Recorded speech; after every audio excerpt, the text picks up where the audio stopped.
ನಮ್ಮ ಮನೇಲಿ ಇವತ್ತು ಡಬಲ್ ಧಮಾಕ. ಒಂದು ಕೊಬ್ಬರಿ ಹೋಳಿಗೆ, ಇನ್ನೊಂದು ಬೇಳೆ ಹೋಳಿಗೆ. ನನಗೆ ಕೊಬ್ಬರಿ ಹೋಳಿಗೆ ಅಂದರೆ ತುಂಬಾ ಇಷ್ಟ. ಸೊ ಬಿಸಿ ಬಿಸಿ ಹೋಳಿಗೆ ಮೇಲೆ ಜಾಸ್ತಿ ತುಪ್ಪ ಹಾಕ್ಕೊಂಡು ತಿಂತಾಯಿದ್ರೆ ತುಂಬಾ ಚೆನ್ನಾಗಿರುತ್ತೆ. ಅದರಲ್ಲಿ ನಮ್ಮತ್ತೆ ಯಾವುದೇ ರೆಸಿಪಿ ಮಾಡಿದ್ರೂ ಪರ್ಫೆಕ್ಟಾಗಿ ಮಾಡ್ತಾರೆ, ಟೇಸ್ಟಿಯಾಗಿ ಮಾಡ್ತಾರೆ. ಸೊ ಒಟ್ಟಿನಲ್ಲಿ ಟೇಸ್ಟ್ ಅಂತೂ ಸಖತ್ತಾಗಿತ್ತು. ಸೊ ರೆಸಿಪಿ ವಿಷಯಕ್ಕೆ ಹೋಗೋದಾದರೆ ಫಸ್ಟು ಕಣಕ ರೆಡಿ ಮಾಡಿ ಇಟ್ಕೋಬೇಕು. ಕಣಕ ಹೋಳಿಗೆ ರವೆ ಇರುತ್ತಲ್ಲ, ಆ ಹೋಳಿಗೆ ರವಕ್ಕೆ ಒಂದು ಸ್ವಲ್ಪ ಉಪ್ಪು, ಒಂದು ಸ್ವಲ್ಪ ಎಣ್ಣೆ ಹಾಕಿ ಚೆನ್ನಾಗಿ ಬೆಳಿಗ್ಗೆನೇ ನೆನಿಟ್ಕೊಂಡ್ಬಿಟ್ಟಿದ್ದಾರೆ ಇದನ್ನು. ಅದಕ್ಕೋಸ್ಕರ ಶೂಟ್ ಮಾಡೋಕ್ಕಾಗಿಲ್ಲ. ಈ ಕನ್ಸಿಸ್ಟೆನ್ಸಿ ಬಂದಿದೆ ಆಲ್ರೆಡಿ. ಒಂದು 3-4 ಅವರ್ಸ್ ಆದಮೇಲೆ ಈ ಥರ ಹದ ಬರುತ್ತೆ. ಸೊ ಇದು ಕೊಬ್ಬರಿ ಹೋಳಿಗೆದು ಹೂರ್ಣ. 3 ಕಪ್ಪಷ್ಟು ಹಸಿ ಕೊಬ್ಬರಿ ತೊಗೊಂಡಾಗ 1.5 ಕಪ್ಪಷ್ಟು ಬೆಲ್ಲ ಹಾಕ್ಕೊಂಡಿದ್ದಾರೆ. ಇದನ್ನು ಚೆನ್ನಾಗಿ ಮಿಕ್ಸ್ ಮಾಡ್ಕೋಬೇಕು.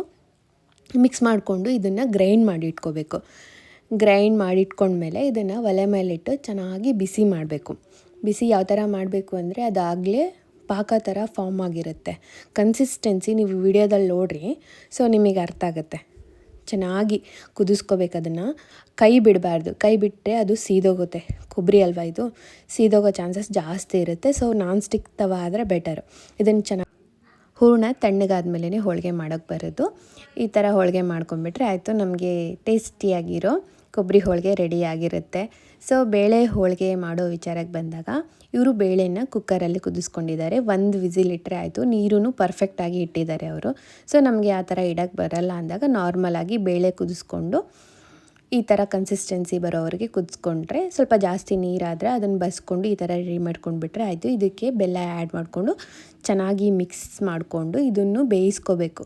ಚೆನ್ನಾಗಿ ಬೆಲ್ಲ ಎಲ್ಲ ಕರಗಿದ ಮೇಲೆ ಆ ನಂತರ ಇದನ್ನು ಒಂದು ಸ್ವಲ್ಪ ಜಾಸ್ತಿ ಬಿಸಿಗಿದ್ದಾಗ ಮಿಕ್ಸಿಗೆ ಹಾಕಿದರೆ ಅದು ಮತ್ತೆ ಸಿಡಿಯೋ ಚಾನ್ಸಸ್ ಇರುತ್ತೆ.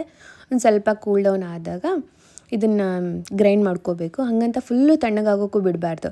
ಫುಲ್ ತಣ್ಣಗಾದರೆ ಮತ್ತೆ ಬೇಳೆ ಹಾಗೆ ಉಳಿದ್ಬಿಡುತ್ತೆ. ಸ್ವಲ್ಪ ಮೀಡಿಯಮ್ ಬಿಸಿನಲ್ಲಿ ಮಿಕ್ಸಿ ಮಾಡಿಕೊಂಡ್ರೆ ಈ ಥರ ಚೆನ್ನಾಗಿ ಪೇಸ್ಟ್ ಮಾಡ್ಕೊಂಡ್ಬಿಟ್ರೆ ಹೂರ್ಣ ಹದವಾಗಿ ಬರುತ್ತೆ.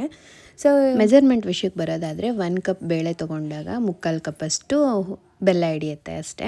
ಆನಂತರ ಎಲ್ಲ ರೆಡಿ ಆದಮೇಲೆ ಈ ಥರ ಹೋಳಿಗೆ ಮಾಡ್ಕೊಂಬಿಟ್ರೆ ಆಯಿತು, ನಮಗೆ ಸಖತ್ತಾಗಿರೋ ಹೂರ್ಣದ ಹೋಳಿಗೆ ರೆಡಿಯಾಗಿರುತ್ತೆ. ಫಸ್ಟು ಕೊಬ್ಬರಿ ಹೋಳಿಗೆನೂ ಮಾಡಿದ್ವಲ್ಲ, ಅದೂ ರೆಡಿಯಾಗಿರುತ್ತೆ.